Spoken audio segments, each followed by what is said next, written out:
Dimanche 5 août 2018, les titres de ce journal. Le ministère de l'Environnement et le PNUD reboisent les berges du fleuve Kankouré. Ils mettent à profit ce mois de la forêt pour restaurer près de 20 hectares de ce bijou national qui doit abriter d'importantes infrastructures de production énergétique de notre pays.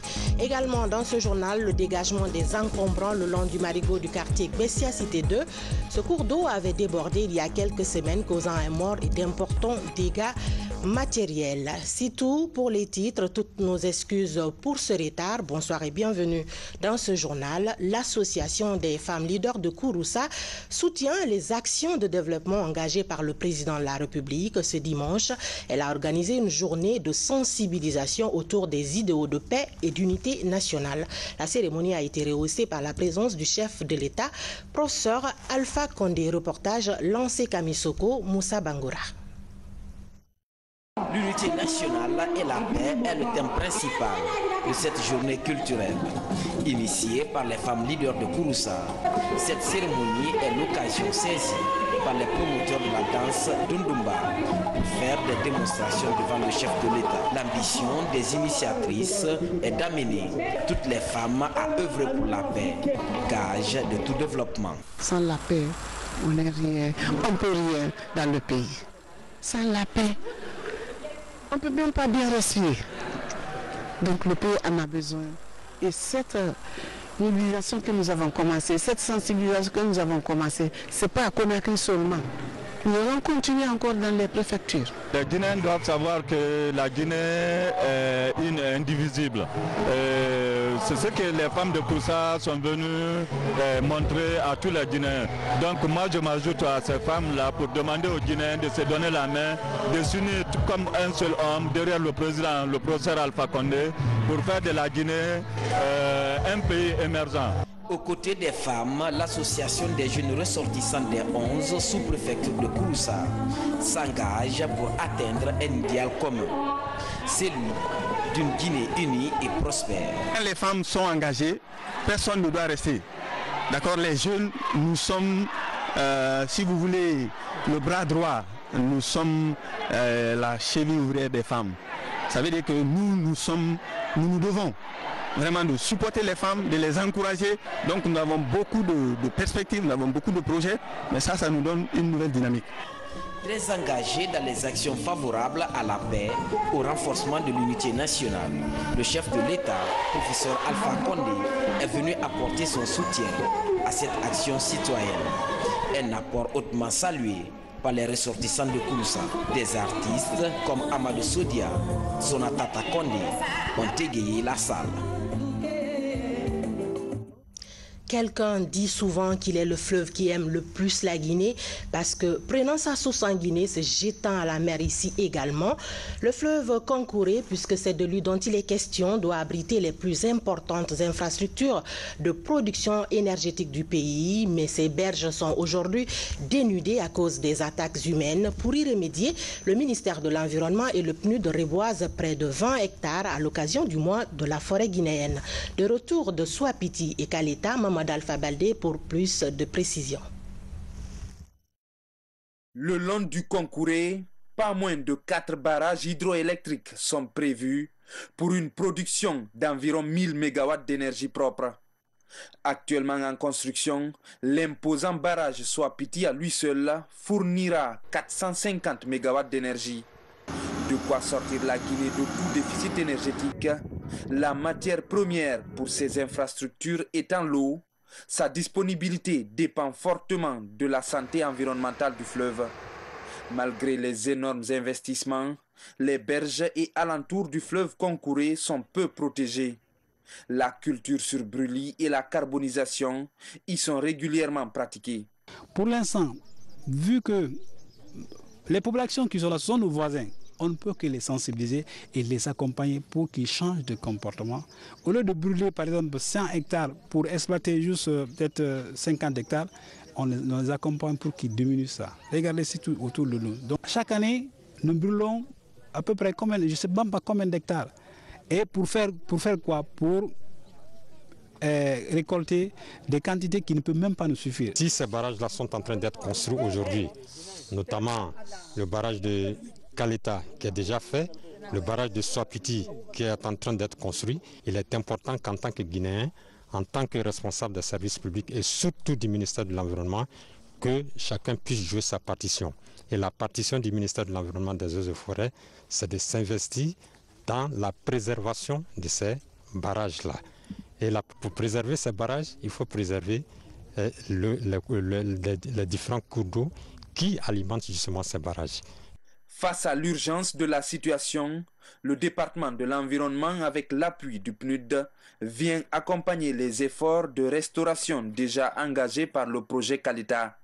Sur cet espace de 20 hectares, 50 000 jeunes plants de mélina sont mis en terre.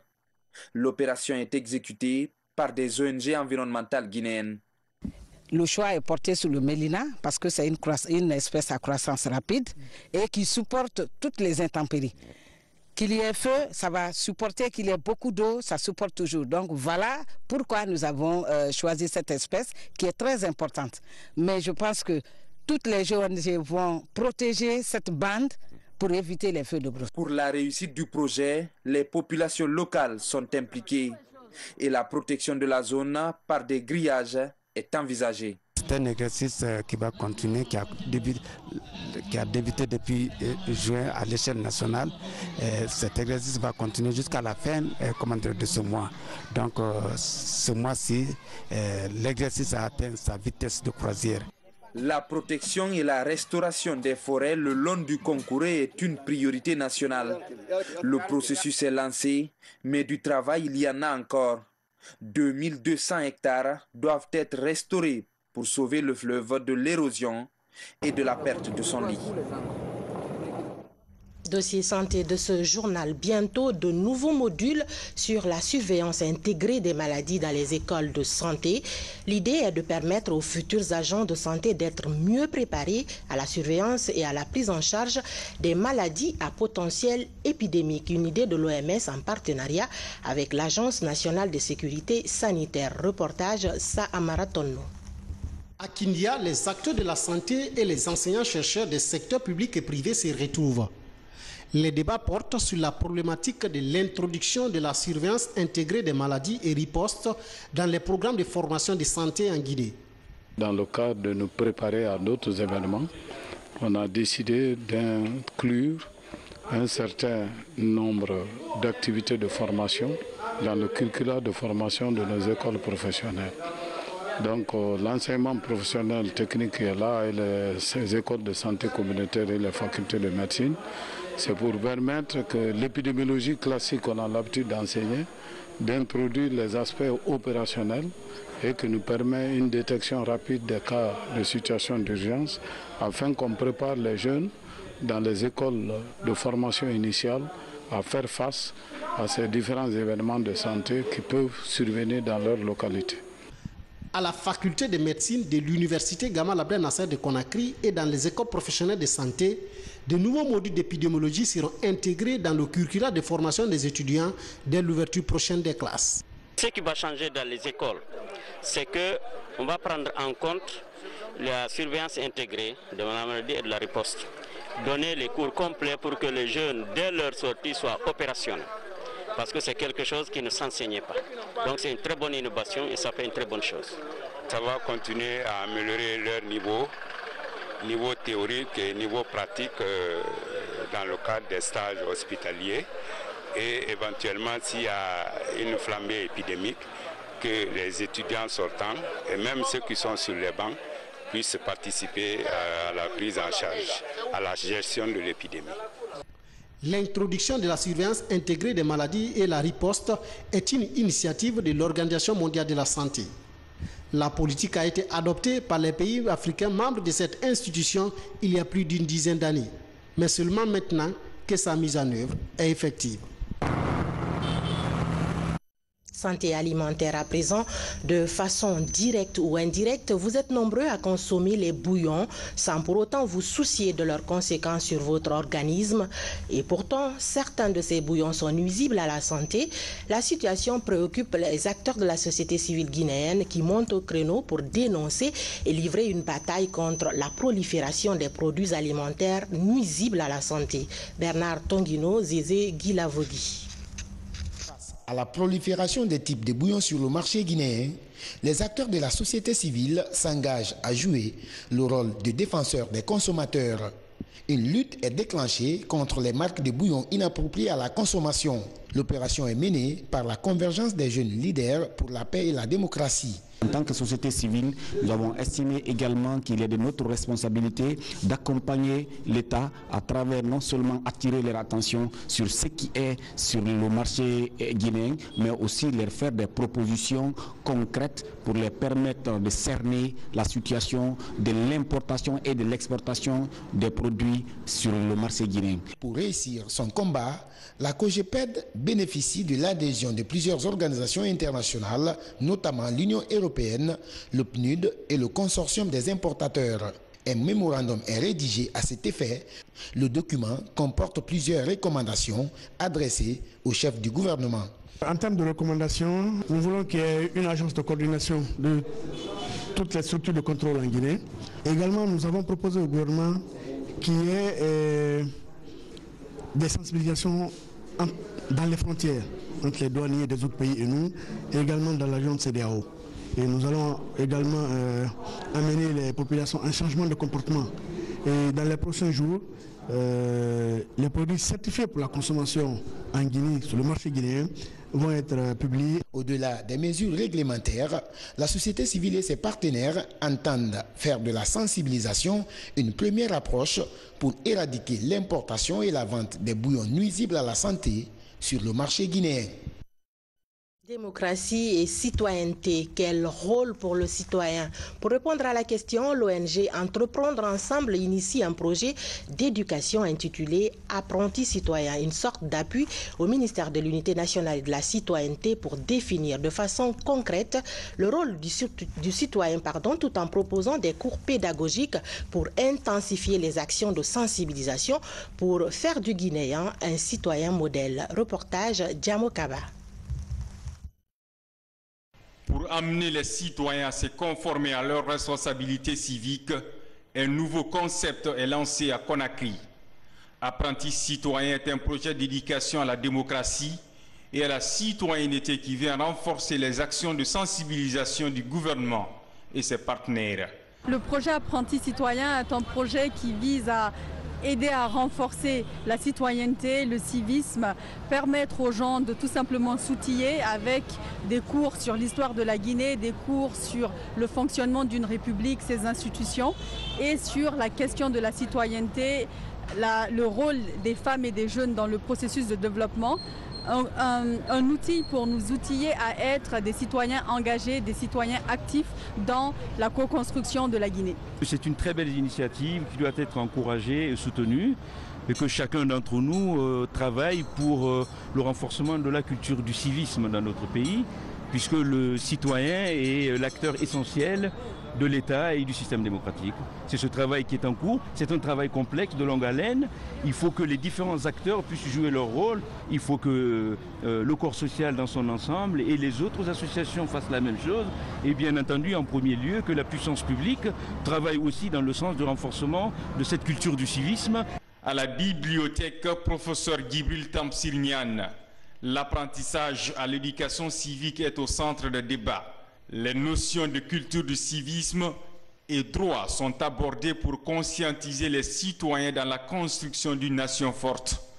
Outre la réhabilitation de l'histoire de la Guinée, un cours pédagogique est enseigné aux jeunes pour intensifier l'unité nationale et la citoyenneté. Il est évident que la démocratie se construit par des actes de tous les jours.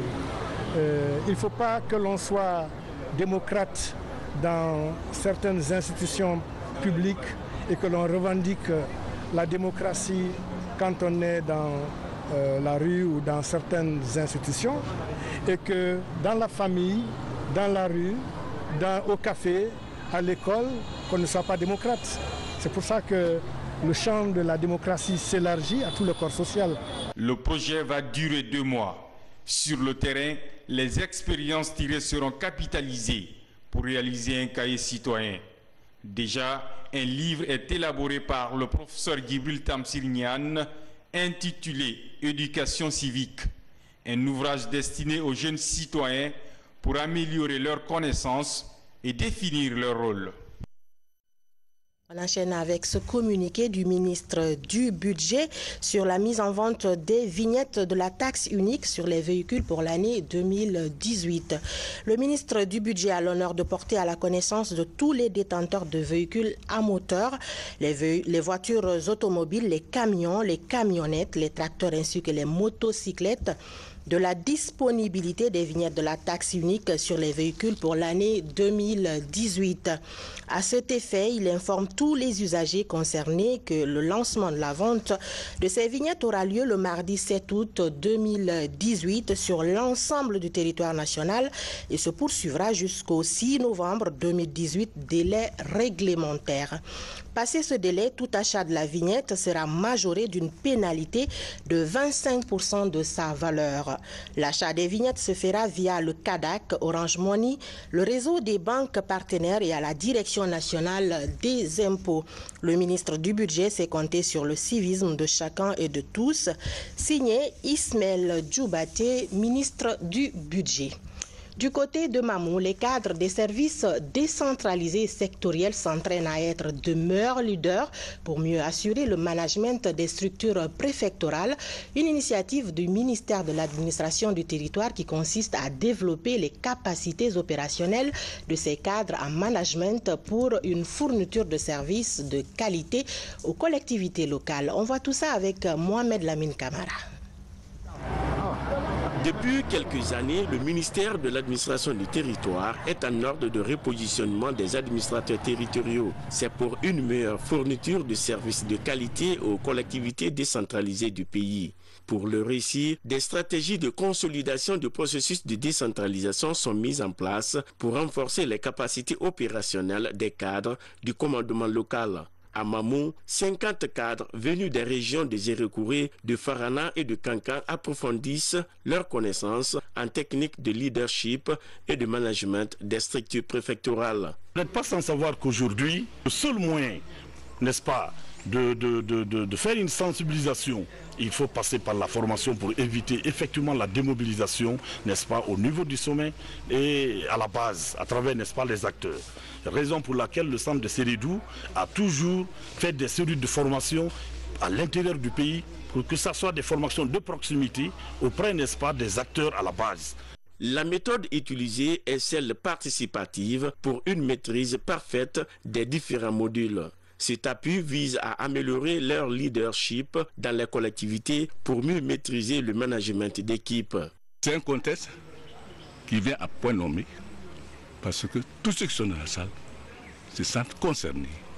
Et ça devient un outil très très précieux pour mener à bien leur mission. Au terme de cette session de perfectionnement, ces cadres régionaux des services décentralisés et sectoriels disposent désormais des outils capables d'accompagner les municipalités et leurs partenaires dans la mise en œuvre des actions de développement local. Développement communautaire toujours, le ministère de la Jeunesse annonce lui aussi de nouvelles actions pour mieux impliquer les jeunes. Le département entend appuyer l'initiative de volontariat afin d'obtenir plus de résultats positifs. Bernard Tonguino, Aboubakar Junior Camara. L'accompagnement des actions de développement à travers le volontariat, une des priorités du ministère de la Jeunesse. Depuis plusieurs années, ces centaines de volontaires sont déployés auprès des communautés pour les accompagner dans les services sociaux de base. Pour évaluer leur contribution, une rencontre de revue trimestrielle est organisée dans la ville de Kindia. L'occasion pour les jeunes volontaires de renouveler leur engagement en faveur du développement. On nous a déployés dans les communautés pour venir en aide à ces populations qui en ont besoin. On les aide au niveau de leurs structures. Par exemple, au niveau des groupements, on travaille avec eux, quelquefois dans les champs, quelquefois au niveau de l'état civil, quelquefois aux choses au niveau de l'enseignement. Le volontariat représente pour moi aujourd'hui comme une aide en tant que jeune. Parce que la structure qu'on m'a envoyée, je ne me suis pas habitué, mais dans le volontariat, j'ai connu beaucoup de choses. J'ai rencontré beaucoup de difficultés, j'ai connu beaucoup de choses encore par rapport à les difficultés. Mais aujourd'hui, alhamdoulilah, je remercie encore les volontaires et les encadreurs. La pérennisation du volontariat jeune figure parmi les priorités des nouvelles autorités du ministère de la Jeunesse. De nouveaux appuis sont envisagés pour déployer plus de jeunes dans les différentes régions du pays. Nous sommes en train de travailler activement pour que les jeunes guinéens soient des travailleurs, soit des acteurs du processus de développement, soit en tant qu'employés ou en tant qu'indépendants ou encore en tant qu'entrepreneurs, créateurs d'emplois et qui participent à la création de richesses dans notre pays. Le ministère de la Jeunesse, à travers l'Agence nationale du volontariat jeune, entend faire du volontariat un véritable levier de développement communautaire. Chaque année, une nouvelle équipe de jeunes volontaires est déployée pour assister les communautés dans les secteurs de l'éducation, la santé, l'environnement et autres services sociaux de base. Je vous le disais dans les titres, l'on se rappelle encore des récents dégâts causés par les eaux dans le quartier Bessia Cité 2 avec une perte en vie humaine. L'inondation avait été causée par le rétrécissement du lit du marigot du quartier par des encombrants physiques de tout genre. Le ministère de la Ville et de l'Aménagement du Territoire vient de faire le ménage le long du cours d'eau en dégageant tout ce qui l'encombrait. Notre reporter Yaya Silla a assisté à l'action sur le terrain. Suivez son reportage. Le marigot Gbana prend sa source dans le quartier Dar Salam, dans la commune de Ratoma, et se jette sur l'océan du côté sud en traversant l'aéroport de Conakry-Bessia. Depuis 3 saisons, les eaux de ce marigot, gonflées par de fortes précipitations, débordent et causent des dégâts importants, dont des noyades et des destructions de construction. Ce n'est pas la première fois. Depuis 3 ans déjà, un premier cas s'était manifesté par le débordement des eaux. On a perdu une fille, une élève de 10 ans, qu'on a retrouvé dont le corps a été trouvé à la mer. L'année dernière encore, par le même phénomène, une femme a perdu son enfant, l'eau lui a arraché là-bas, on n'a pas retrouvé l'enfant. Et cette année encore, voilà ce qu'on est en train de vivre. Tout ça là parce que les citoyens n'aiment pas respecter les lois, n'aiment pas respecter les principes. Sans quoi, comment est-ce qu'un homme peut venir construire dans le lit d'un marigot comme ce qu'on voit là? Pour garantir la sécurité des citoyens des quartiers de Bessia Cité 2 et de la Cité de l'Air, le ministère de la Ville et de l'Aménagement du Territoire procède ainsi au déguerpissement naturel du marigot. Libérer le passage des eaux est le but poursuivi. Je voudrais rassurer que sur les instructions du chef de l'État, du président de la République, nous allons travailler de manière à ce que tous ces endroits soient dégagés. Et tout le monde est prévenu, il y a eu des rencontres qui ont été faites, des courriers ont été amenés au niveau de ces familles qui sont à ces endroits il y a près d'un mois. Vous avez vu, il n'y a aucun problème, il n'y a pas d'heure, il n'y a pas de cri, il n'y a pas de difficulté, tout le monde est partant. Parce que chacun de nous aussi sait que la situation doit être meilleure. On ne peut pas continuer dans une situation pareille où chaque fois qu'il y a des pluies, il y a mort d'homme. Chaque fois qu'il y a des pluies, il y a mort d'homme. Tout simplement parce que il y a des constructions anarchiques. Les gens construisent là où il ne faut pas construire, les gens occupent les lits d'eau. On ne peut pas continuer à ce que cela soit. Cette opération de déguerpissement se confond aux actions de récupération de certains domaines réservés de l'État en banlieue de Conakry. La liste exhaustive des domaines ciblés n'est pas encore connue. En plus bref et en images, l'actualité mondiale reste dominée par la tentative d'attentat contre le président du Venezuela, Nicolás Maduro, à l'occasion d'une cérémonie militaire, sans oublier que la France et d'autres pays européens continuent de suer à grosses gouttes à cause de la vague de chaleur qui les envahit en ce moment. Ces nouvelles qui nous viennent de l'AFP sont commentées pour vous par Daouda Tabon Silla.